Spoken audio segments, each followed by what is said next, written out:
It is said to have the power to heal, to bring good fortune, and to punish. In return, it wants tribute, song, dance, alcohol, and the blood of sacrificed animals.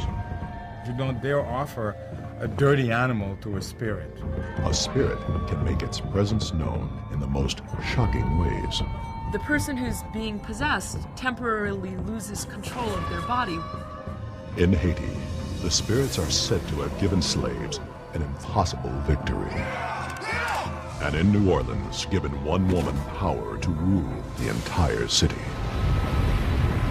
Journey deep into Africa, to Haiti and New Orleans, and uncover Voodoo Secrets.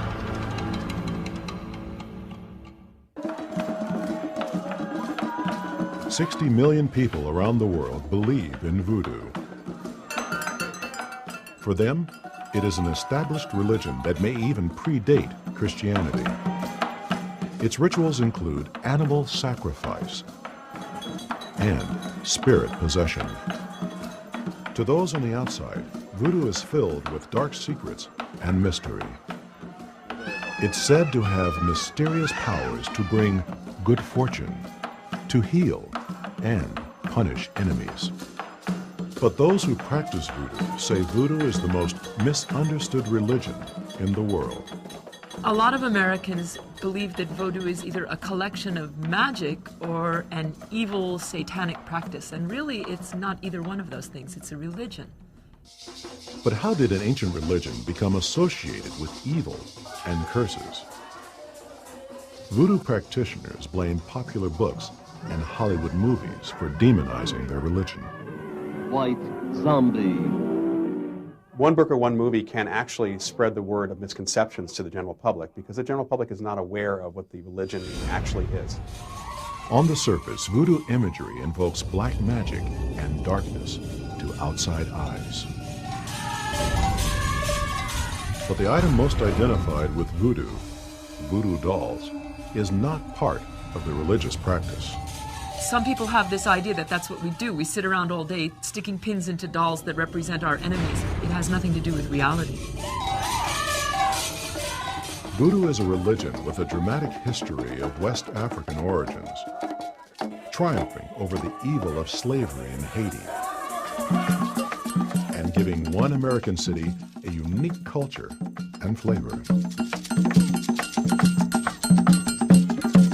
The best way to uncover the secrets of voodoo may be to travel to Benin in West Africa, the epicenter of voodoo. It's here that the voodoo religion began so long ago that no one knows when it originated.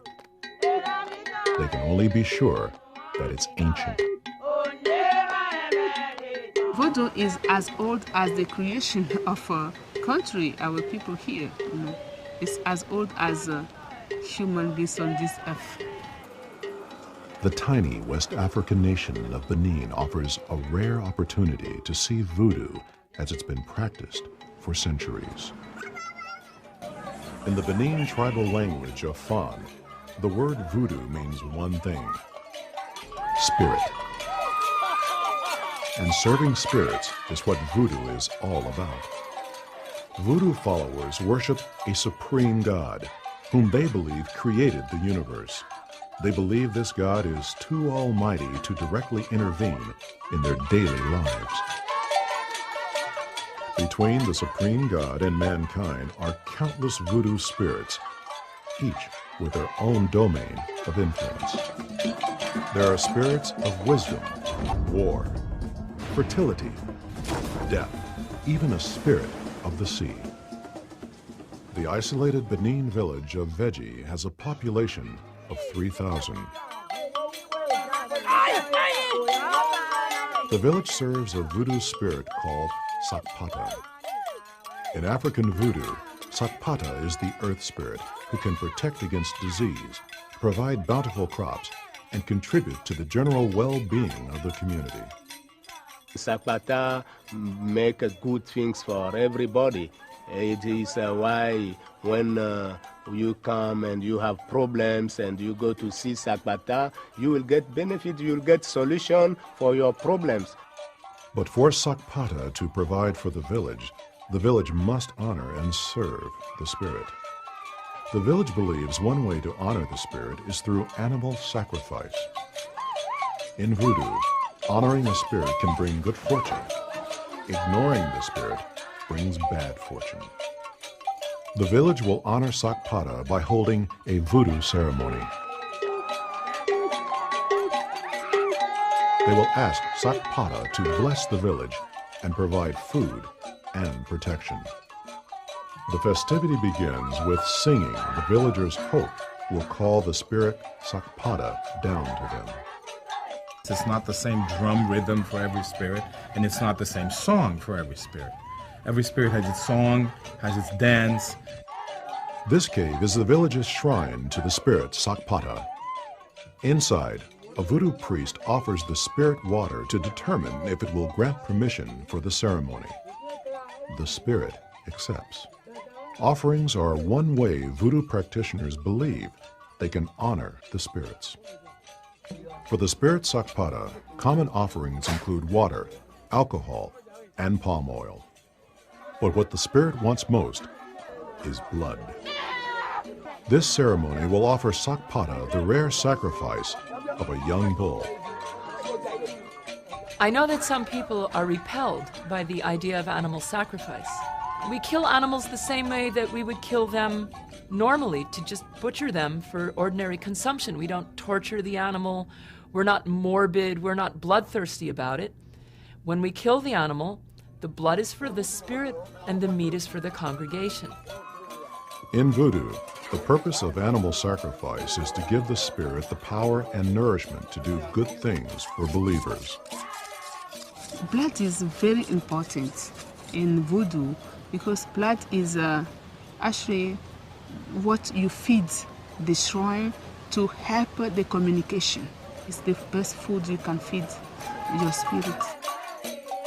To Voodoo believers, it's essential to capture the animal's blood as soon as possible. The fresher the blood, the more essence of life the spirit can take in, and the more empowered the spirit will become. In the final moments before the sacrifice, the congregation gives the bull a message to take to the spirit, Sakpata. With the message given to the bull, it's time to dispatch the animal to deliver it to the spirit, Sakpata. No blood is wasted. The sooner the warm blood can be offered to Sakpata, the better. Goats are taken directly into the shrine, and the spirit can be offered the blood even more immediately. That is the first jet of the blood that we put on the Voodoo. That is important, like food to Voodoo. By feeding Sakpata blood, Voodoo believers hope to honor the spirit Sakpata enough that it will take the ceremony to the next level. These women are Voodoo initiates who consider themselves married to the spirit. They are showing signs of a Voodoo phenomenon known as spiritual possession. They believe the spirit has taken over their minds and that the spirit is using their bodies to continue its quest for blood.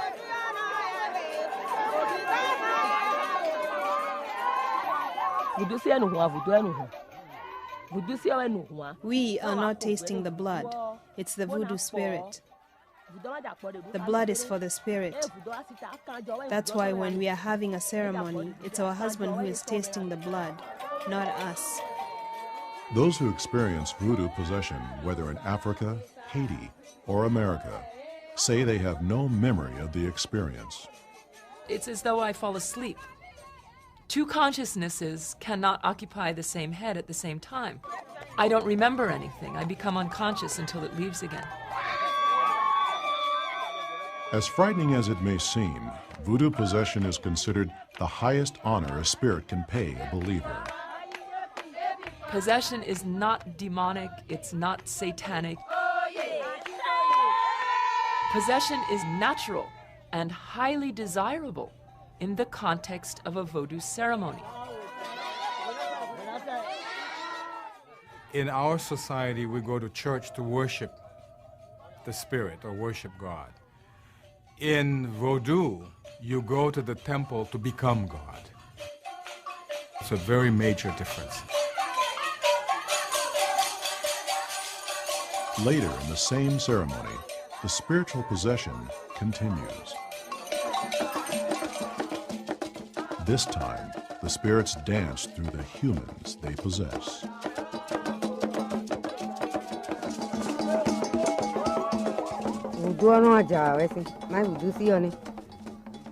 If we are not possessed by the spirit, we cannot dance this way. Because we are possessed by the spirit, it's not us who's dancing, it's the voodoo spirit who is dancing through us, using our bodies.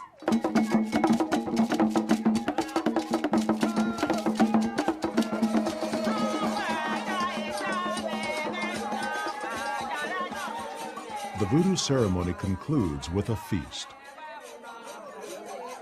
The animals sacrificed that day are the main course. Nothing is wasted. It's not all that different than what we do at Thanksgiving. At Thanksgiving, our animals, our turkeys, are sacrificed for us by mechanized slaughterhouses, and here we see people participating in that actual ritual.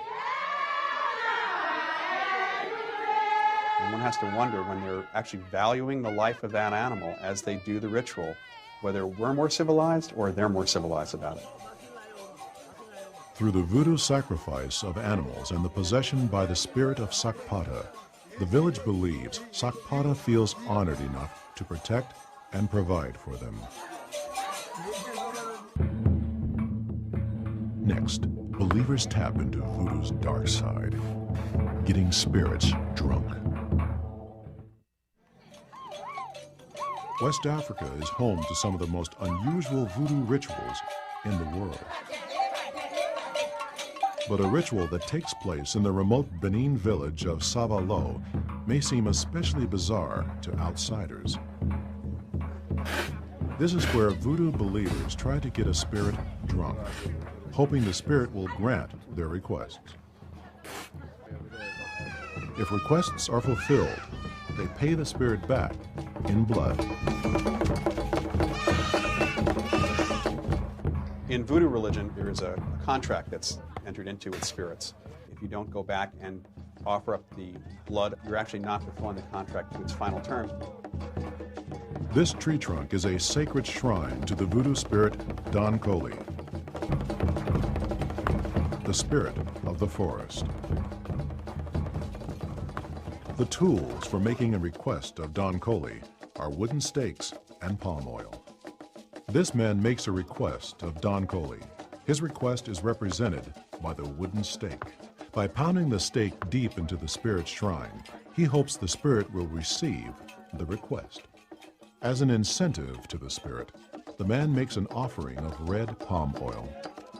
Asking the voodoo spirits to provide them with some outcome is essentially a ritual for them to drive the request home, you might say. Kind of like lighting a candle in prayer to God. Some requests require the spirit be plied with alcohol.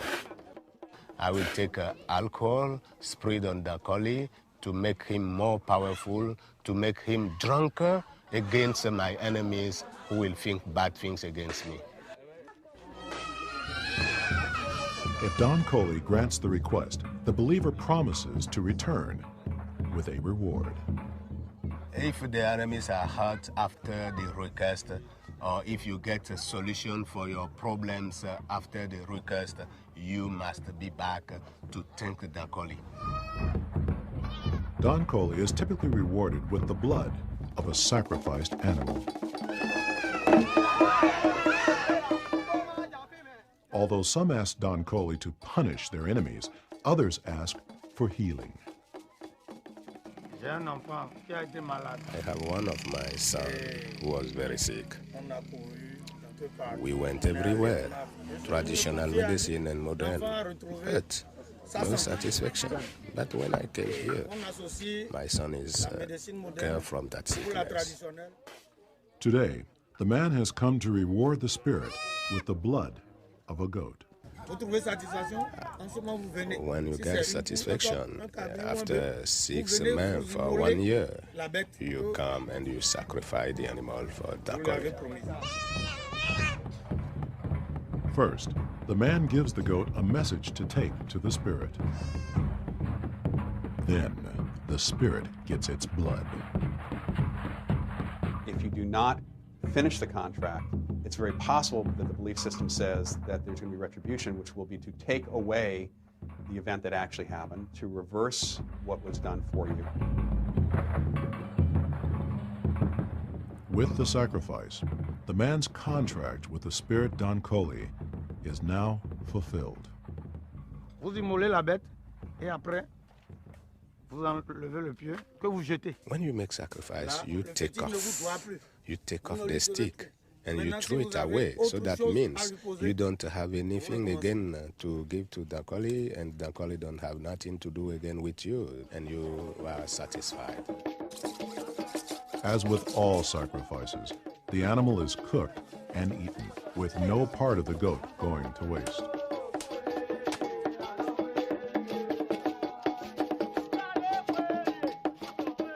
Western medicine is common in West Africa, but remote parts of Benin offer a rare chance to see voodoo healing. This is a healing temple in the village of Abome, 50 miles away from the village of Veji. This woman says she suffers from splitting headaches and pain in her joints. She's been to a Western hospital, which she says didn't help. Now she turns to voodoo for healing. Going to see a voodoo healer to be healed is very similar to going to see a faith healer. It gives power back to you in the sense that you truly are bolstered in your belief that you will get better. Voodoo followers who don't find a scientific reason for their illness believe it may be caused by bad spirits, possibly the result of a curse placed by an enemy. To heal his patients, voodoo priest Yamaje Bartholome calls upon the voodoo spirit Sojayatine, the thunder spirit. The priest uses shells to ask the spirit a series of diagnostic questions about the patient's health. The healer will evoke the voodoo spirits, and the spirit will tell them the kind of herbs you have to make use of to cure the disease.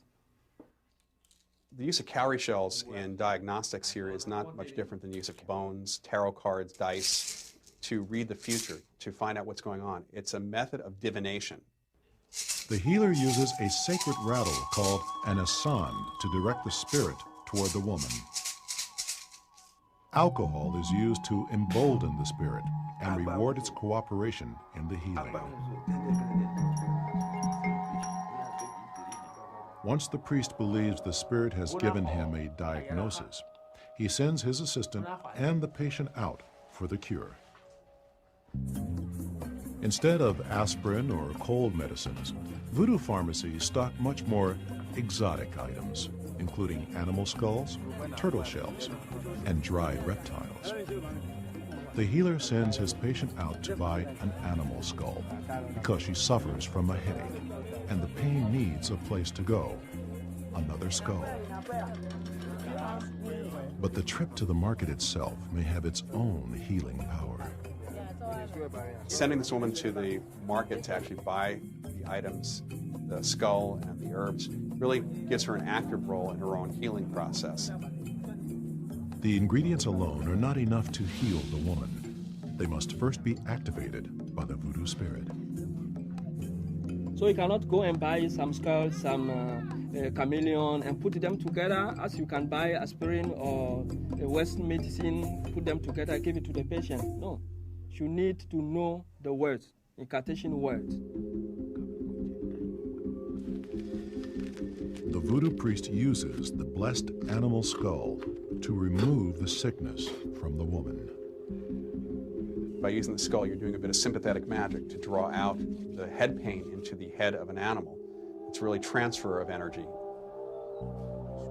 The final step in the healing process is to make sure the illness doesn't return. The priest offers the spirit gunpowder to help fight off future attacks by the illness.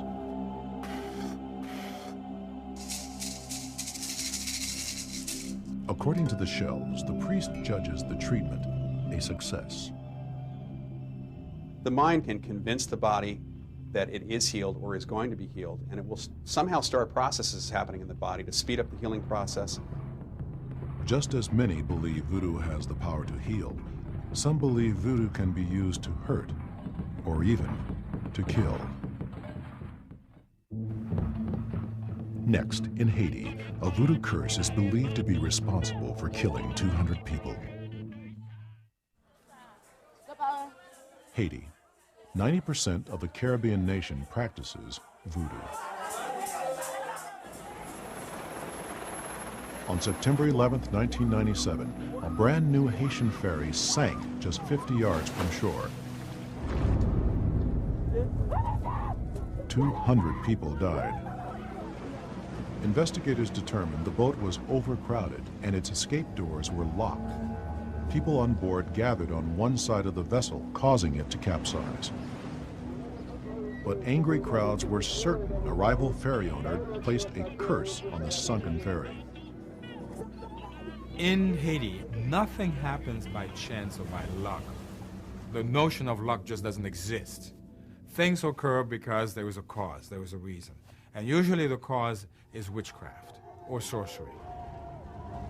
As revenge, angry mobs torched the rival owner's property and his ferry. The story of how Haiti came to believe so strongly in voodoo is rooted in one of mankind's most evil practices, slavery. Between the mid-1600s and mid-1800s, nearly 12 million slaves left these West African shores. They took nothing with them but what they carried in their heads and in their hearts. Their voodoo religion. When you have lost your identity, everything has been taken away from you, the only way you can survive is to refer to your religion. Many West African slaves endured a 3-month voyage to a Caribbean island called Saint Domingue, a French colony that later would become Haiti. Upon arrival in Haiti in the 1700s, slaves from different tribes were intermixed to ensure they didn't speak the same language. Even so, the slaves had two things in common: their French oppressors and voodoo. The French feared the coming together of Africans because they didn't know exactly what was being planned. Fearing the power of voodoo, the French tried to force it out of the slaves' hearts and minds. And what the Catholic missionaries had thought was to just simply get rid of the African tradition and replace it by Roman Catholicism, but that didn't happen. The slaves found ways to secretly practice voodoo during Catholic ceremonies. In their minds, they transformed Catholic saints into voodoo spirits. In voodoo, the spirit of wisdom, Danbala, is represented by a snake. The slaves saw Danbala whenever their oppressors invoked St. Patrick. St. Patrick chases the snakes out of Ireland, and Danbala is also associated with the snake. So on the basis of similarity between St. Patrick in Ireland and the snakes and Danbala, St. Patrick becomes Danbala. In the mid-1700s, there were 500,000 slaves on the island and just 32,000 French colonists. The French were unable to prevent the mass escape of slaves. A lot of them just simply took to the hills. They ran off from the plantation and established communities in the interior of the island where there are a lot of mountains, and a lot of the Europeans would not venture in those areas. The bond of their voodoo beliefs helped seal the secrecy of the mission. He inspired cooks who worked in the homes of the planters to poison the planters, and a lot of planters who were very, very much afraid of the people who'd cook for them. The voodoo priest Macondo also poisoned water supplies, sowing fear and terror among plantation owners and French forces. They became more paranoid because you just have no clue as to who's introducing the poison. You just start suspecting everyone. Poison is an act of terror. The French spent 5 years hunting Macondo, during which time his rebellion was believed to claim 6,000 lives. When the French finally captured him in 1758, they showed no mercy. French authorities held a public execution to make an example of Macondo. They forced slaves to watch. But according to legend, the slaves witnessed something that turned horror into triumph: a voodoo escape. As Macondo caught fire, slaves saw him magically transform into a bird and fly away. In Vodou tradition, there are stories that human beings sometimes have the power of changing into animals. A lot of the slaves believed that when they died, their soul would be transported back to Africa. So it's not at all unusual that people would have thought that Macondo would have turned into a bird and would have flown back. Today, the legend of Macondo lives on in the language of voodoo. The name Macondo becomes associated with poison. So when you give a person a poison, you don't mention the word poison. You mention, I gave him a Macondo. August 14, 1791, 3 decades after Macondo's death, rebel slaves used the power of voodoo to ignite a more powerful uprising. It began when a voodoo priest named Boukman led a ceremony attended by rebel leaders. They called upon the voodoo spirit of war, Ogu. They promised to serve the voodoo spirit forever if it gave them victory. The spirit is said to have signaled its acceptance of the offer by possessing many during the ceremony. To thank Ogu, they sacrificed a black pig in the spirit's honor. They used the blood of the pig, which they all shared with one another, sealing each other's lips, as it were, symbolically, never to reveal the secrets of voodoo. And then to march from that point and then go on and fight and liberate Haiti. A week later, the voodoo-inspired attack began. Runaway slaves torched thousands of plantations and killed plantation owners.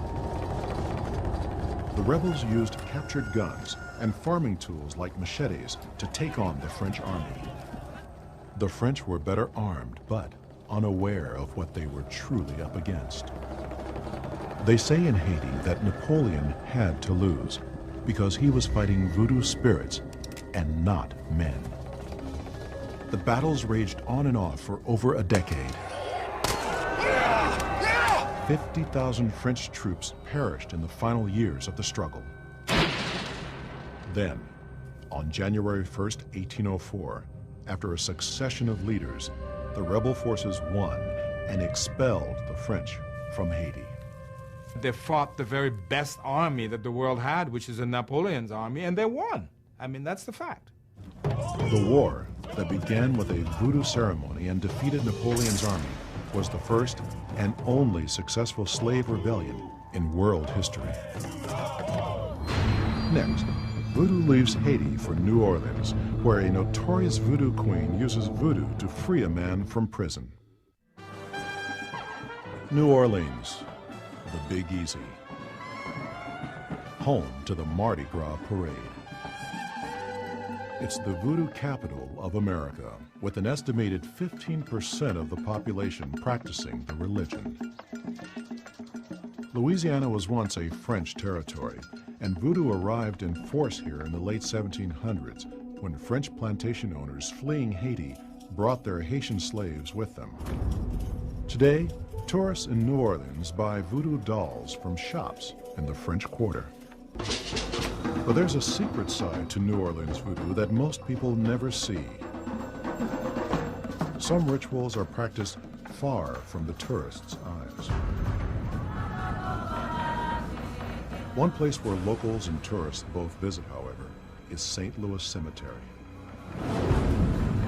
Inside this crypt is the body of a woman who created a uniquely New Orleans style of voodoo. Marie Laveau has been dead since 1881, but some believe she still has power over the city. What she did in the 1800s is the stuff of legends, even though there's little factual proof of her magical powers or records of her life. Many documents have disappeared. Many were falsified in the first place. There's just layer after layer after layer of folklore, lies, mythology, wild stories. Experts believe Marie Laveau was born somewhere between 1794 and 1803. She was said to be the daughter of a wealthy white plantation owner and his slave mistress. In early 19th century New Orleans, she was considered a free person of color.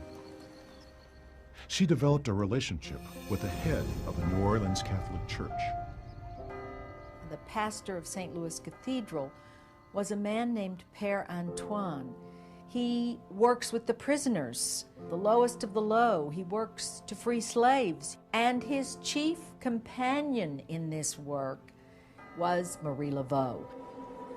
Like many people in New Orleans, Marie Laveau was both Catholic and a voodoo believer. People in New Orleans went to Catholic Mass at St. Louis Cathedral in the morning and to Congo Square for voodoo ceremonies in the afternoon. Congo Square was Voodoo Central in New Orleans, where free people of color and slaves gathered for voodoo ceremonies on Sundays. It's there that legendary voodoo priest Dr. John is believed to have taught Marie Laveau everything he knew about voodoo, including how to formulate a powerful charm called gris-gris. Gris-gris bags were filled with anything from starch, dried beans, metal filings, or animal skin. The ingredients themselves are not the key thing. It's the intention that you put on the gris-gris bag that matters. The person who made gris-gris appealed to voodoo spirits to give it special powers. Do you understand the power that you are receiving? Gris-gris is no different than wearing a cross or a St. Christopher medal or carrying a lucky rabbit's foot. It hung around your neck or you put it above the door. It carried protection. Marie Laveau sold gris-gris out of her home and built a reputation as a voodoo queen with mysterious powers. Some believed her voodoo power was backed up by power of intimidation. Marie Laveau had an amazing network of folks to give her information, to actually spy on people. She had political connections, economic connections under the surface of her public persona. Marie's political power and relationship with Catholic pastor Père Antoine allowed her to do something that would be blasphemous in any other church. Marie Laveau could conduct what were, in effect, voodoo ceremonies at the altar of the largest Catholic church, the Cathedral of the Louisiana Purchase. In the 1830s, one incident is alleged to have convinced all of New Orleans of Marie Laveau's voodoo powers. A wealthy man's son was on trial for murder. His lawyers told him his son's case was hopeless, so he turned to Marie Laveau. In desperation, the father offered Marie Laveau a house if she could use voodoo to free his son.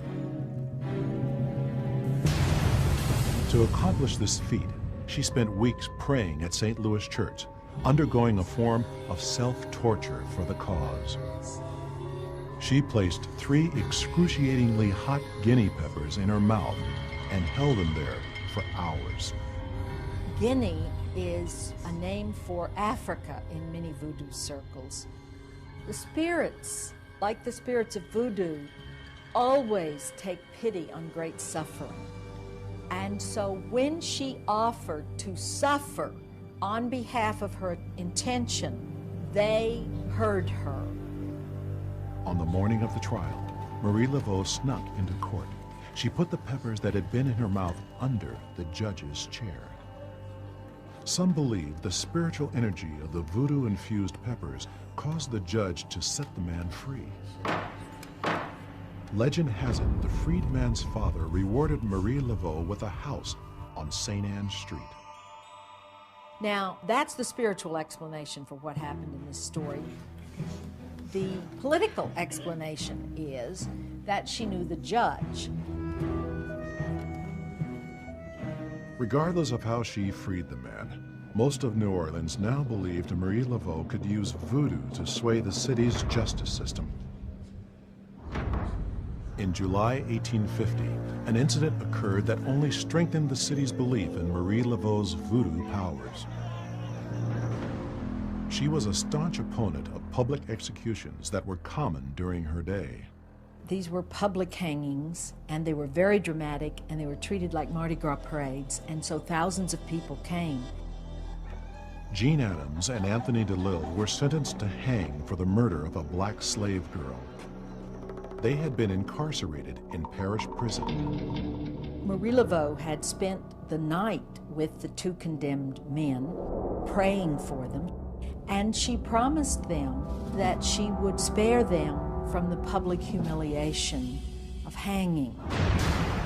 The double hanging of Adams and DeLille was set to take place at noon on July 17, 1850. But not if Marie Laveau could use voodoo to stop it. High noon on July 17, 1850. A public hanging was about to take place in downtown New Orleans. Jean Adams and Anthony DeLille were sentenced to die for the murder of a black slave girl.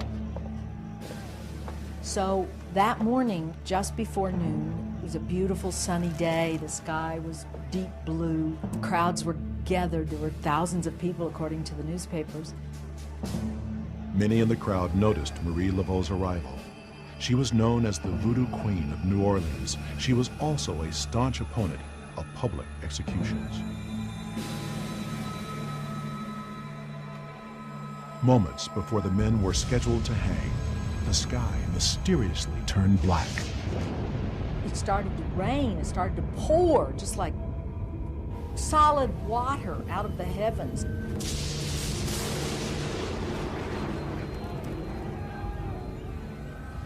Then the moment of truth arrived.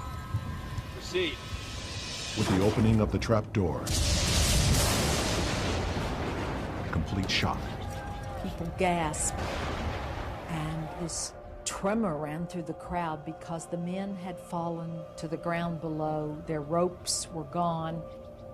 To many witnesses, there was only one explanation. Marie Laveau made this happen. That she was trying to spare them the humiliation of the gallows.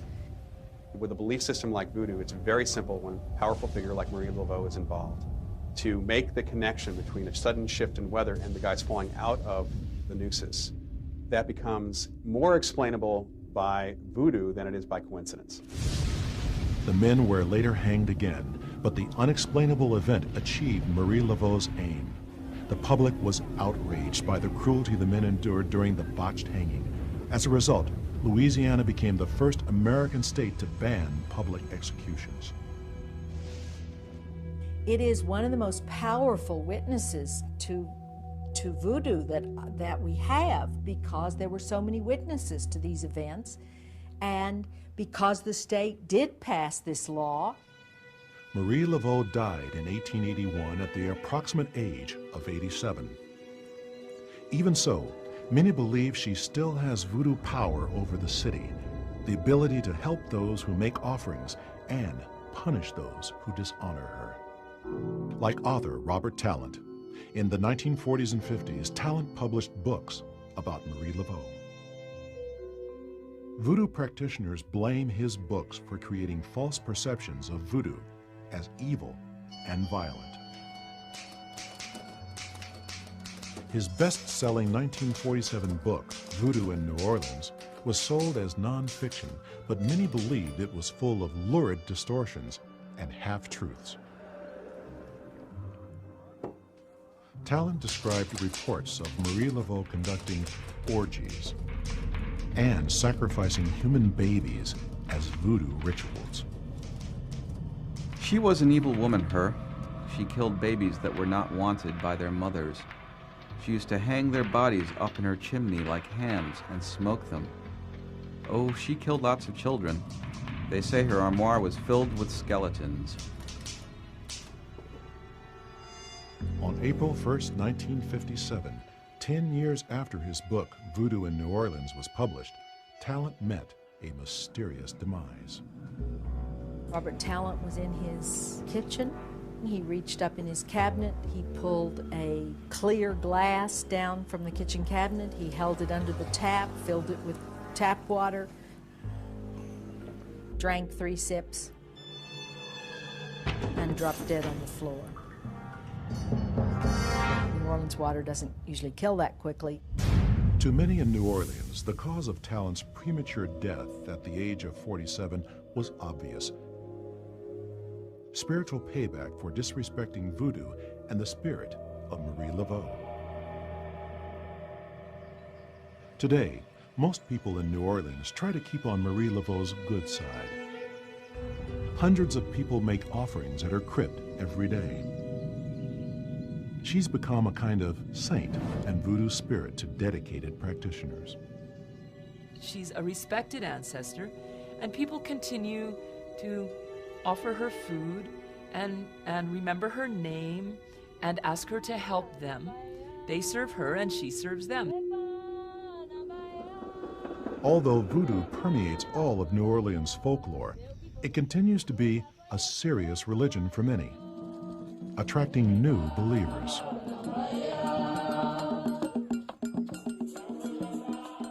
In Haiti, voodoo coexists with the Catholic Church and remains strong. In the past, voodoo has been the target of campaigns to eradicate our religion. Politically motivated, religiously motivated, and they've never succeeded. Voodoo has been here for thousands of years. It will be here for thousands of years more. And in West Africa, the birthplace of voodoo, the religion remains uninfluenced by the perceptions of the outside world. Voodoo, there is no bad part of voodoo for us. Voodoo provides good things for us. That's why we believe. Voodoo's unique history has made it a captivating subject for believers and non-believers alike. Those who practice voodoo will keep serving the spirits in the belief that the spirits will serve them. But to those looking in from the outside, voodoo will remain mysterious and filled with secrets.